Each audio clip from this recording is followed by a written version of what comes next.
While working on my Ryan Spoce analysis, I started noticing something.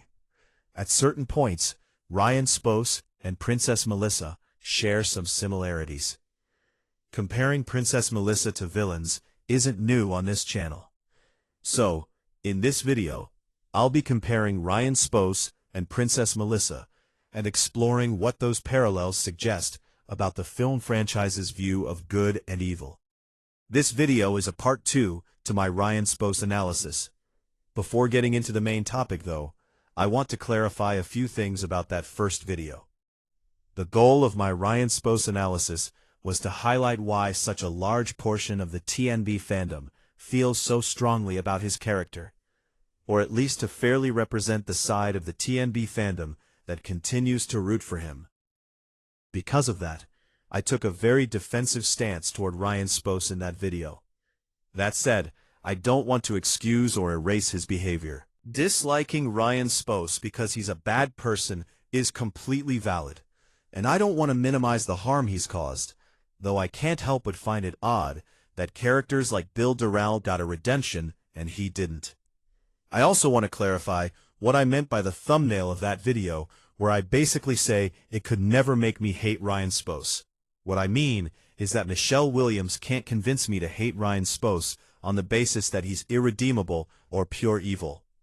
While Ms. Williams has stated that Ryan Spoce was never meant to be good and was incapable of real change, the second Gen 1 film itself presented something very different. If the intention was to demonstrate that some people can't change, I personally don't believe that message was communicated clearly or effectively. Instead, it resulted in a botched character arc and created years of conflict between the TNB creator and the TNB fandom. So, when I say they could never make me hate Ryan Spoce, I mean, I can't be convinced that his character wasn't mishandled. That doesn't mean you're wrong for hating him. If you dislike Ryan Spoce for who he is and the things he's done, that's completely fair. There are also two common rumors I want to address briefly. The first is that Ryan Spoce is based on a real-life ex-boyfriend turned bully from Michelle Williams' childhood, which is why he's treated the way he is. Ms. Williams has acknowledged the rumor, but there's no concrete evidence supporting it. The second rumor is that Michelle Williams didn't write Second Gen 2, The New Bully, the film where Ryan Spoce's redemption arc began. This is false. She's always been involved in the writing of these films, while she stepped back from directing in the Madison in Charge trilogy and the Emma the Popstar spin-off film due to too many movies releasing throughout 2024 and 2025. She remained a writer and part of pre-production. Later, she took on the role of artistic supervisor, which allowed her to be even more involved in writing and directing the upcoming TNB4 Ben City's World film releasing this December. So Michelle Williams never fully stepped away from the creative process, and especially not during TNB's Second Gen 1 and 2. Meaning the choices made with Ryan Spoce can't be explained by a change in directors. With that out of the way, we could finally get into the actual topic of the video. Going back and watching the first two Second Gen films with Ryan Spoce, I started to notice something unexpected, which was the ways Ryan Spoce and Princess Melissa mirror each other. Not that they're the same, but at times they seem to blur into one another. Their main similarity is being essentially orphans, and even though Ryan Spoce isn't an only child and he does have a sister, both the baseball king and the softball queen abandoned both Ryan and his sister Rachel at birth. And most of the conflicts surrounding Ryan and his sister stem from Micaiah being the one to be in a toxic relationship, rather than Princess Melissa, Prince Mel, or Prince Mac being in one. Then I noticed the problem. 257. What's striking is the way Princess Melissa responds to the conflict between Ryan Spoce and Micaiah. She takes Ryan's side. She recognizes that even though he wasn't very nice to Micaiah, she also saw how Micaiah was treating her and Evie due to the Ryan Spoce conflict. In this scene, Micaiah is actually the problem, not Ryan Spoce. She indirectly causes Ryan Spoce to get injured and go through painful surgery, and due to her aggressive tendencies on her own friends, she lost her close friendship with Princess Melissa. In that sense, Micaiah is more problematic than how Princess Melissa handled realizing Bill Durrell was a villain. Prince Mel handled realizing Blanca was a villain, and Prince Mac realizing Martha Minor was a villain. Meaning Micaiah briefly takes on a role that's quite different than any other role involved in a main breakup situation in the franchise. So even though she defeated Ryan Spoce, Micaiah still became the bully in her and Princess Melissa's dynamic. So in short, Micaiah responds to cruelty with cruelty.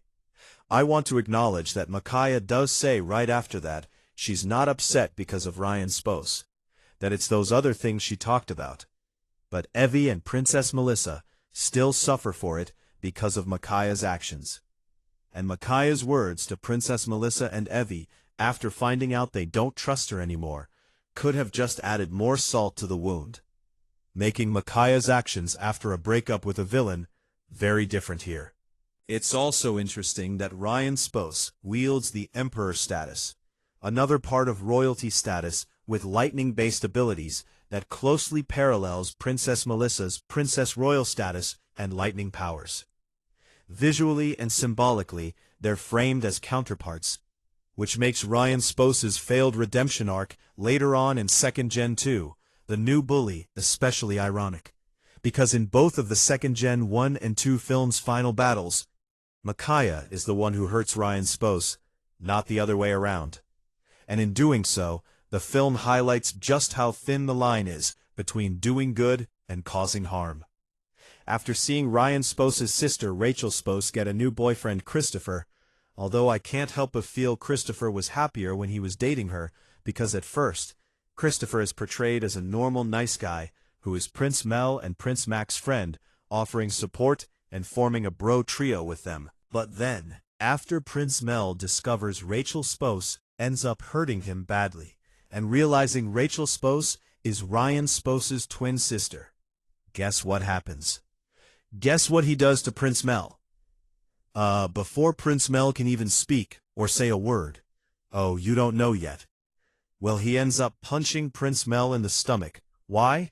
Because he felt traumatized. But taking your anger out on your friend is no excuse. Also, after the sequel, Mel in Charge and 2nd Gen 2's, Christopher feels insecure.